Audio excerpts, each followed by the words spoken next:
La théorie des champs unifiés.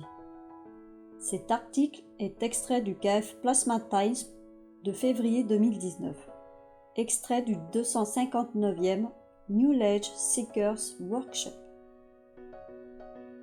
Lorsque vous lisez mon travail, si ceci est de la planète Terre, figure 1.A, la théorie du champ unifié dit ceci. Le magnétique, figure 1.B, et le gravitationnel, figure 1.C, sont tous deux identiques.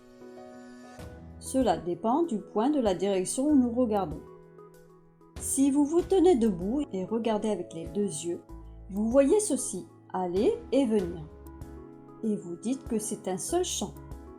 Si vous regardez sous un autre angle, il vous paraît rouge ou blanc.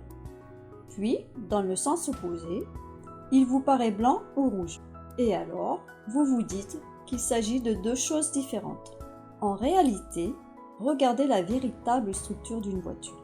Vous mettez des feux rouges à l'arrière et des feux blancs à l'avant. Mais c'est la même voiture. Elle est unifiée, compacte, c'est le même objet. Cela dépend de sa position, selon qu'elle est devant vous ou qu'elle vient vers vous. Comme c'est la même voiture, elle est unifiée. C'est la théorie du champ unifié qui est devenue l'une des énigmes du monde de la physique, démontrant le manque de compréhension de l'homme. Ensuite, si vous comprenez cela, changez la voiture par l'âme de l'homme. Vous devez vous demander, est-ce que vous recevez ou est-ce que vous donnez? Recevez-vous ce dont vous avez besoin ou donnez-vous ce dont vous n'avez pas besoin? Ceux qui ont créé le monde de la théorie du champ unifié ont démontré un manque absolu de compréhension de la totalité de la création, même s'ils en bénéficient chaque jour. Ce champ se situe-t-il sur la partie rouge ou sur la partie blanche? En réalité, c'est une rotation. C'est la même lumière, la même trajectoire.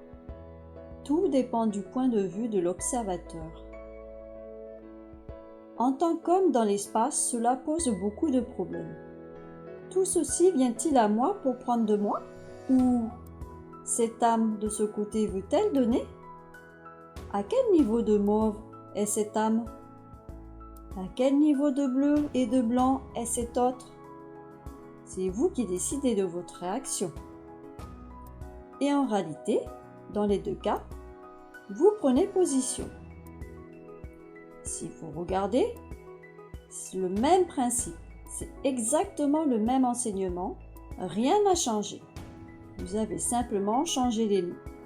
Terre et soleil parmi les noms, homme et physicalité, par la position de l'âme, de l'homme et d'une autre âme. En essence, c'est la même entité, le même travail d'interaction des champs de l'univers. Donc, revenons au commencement.